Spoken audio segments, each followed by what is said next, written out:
আসসালামু আলাইকুম বন্ধুরা, স্বাগত আমার এই বাংলার রান্নাঘর উইথ শেরিনার চ্যানেলে। দেখুন আমি আজকে কি বলুন তো খুব মজাদার একটা রেসিপি নিয়ে এসেছি। এই মজাদার রেসিপিটা সবারই ভালো লাগবে। এই দেখুন ভেটকি মাছের মাথা, কত বড় মাছ দেখেছেন, 2.5 কেজি ওজন ছিল এই মাথাটা। দেখতে ফোনে অত মনে হচ্ছে যেন ছবিতে ছোট, কিন্তু অনেক অনেক অনেক বড় ছিল। আর প্লিজ প্লিজ বন্ধুরা, আমার চ্যানেলটাকে ভালো লাগলে আমার চ্যানেলটাকে সাবস্ক্রাইব করে শেয়ার করে কমেন্ট করবেন। আর আজকে এই কাঁটা ঝালটা কিভাবে রান্না করা যায় আপনাদের সঙ্গে আমি শেয়ার করব। এইভাবে রান্না করলে কিন্তু অনেক অনেক মজা লাগে। আর আপনারাও যদি এছাড়াও অন্যভাবে রান্নার মতন পরিস্থিতি থাকে সেটা আমাকে কমেন্টে জানাবেন, তাহলে সেইভাবে রান্না করে আমি দেখব। তা দেখুন রান্নাটা আমি কিভাবে করি, দেখতে থাকুন।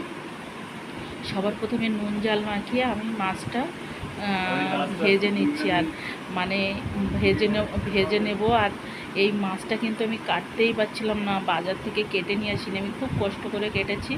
আর এইভাবে ভেজে নিচ্ছি, ওই জন্য কাটাটা খুব ভালো হয়নি, মানে খুব একটা যেমন পেরেছি তেমন কেটেছি, কাটতে পারছিলাম না।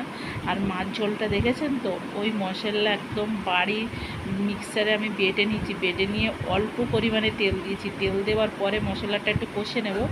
যেহেতু কাঁচা মশলায় বাড়ির যে একদম খাঁটি যে মশলা, সেই মশলা দিয়ে রান্নাটা করব।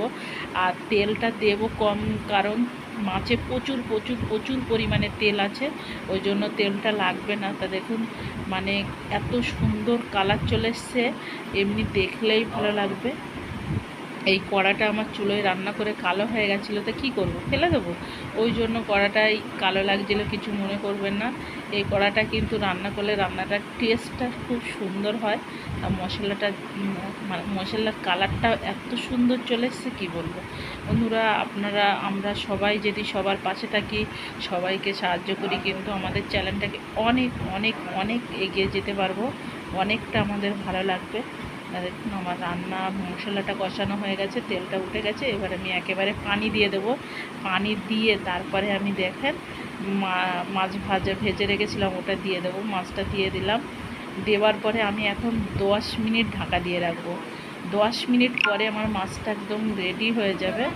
তা এই মাছ ঝোলটা কিন্তু খেতে খুবই খুবই মজা হবে, খুব মজা হবে, খুব সুন্দর মজা হবে। এই মাছটা আমি 2টো কাঁচা ঝাল দিয়ে দিয়েছিলাম। আর এই মাছ ঝোলটা খেতে এত মজা লাগবে কি বলবো আপনাদের। দেখুন তেল ছিল অনেকটাই, তেল উঠে গেছে, মনে হচ্ছে তেল নেই। আল্লাহ হাফেজ।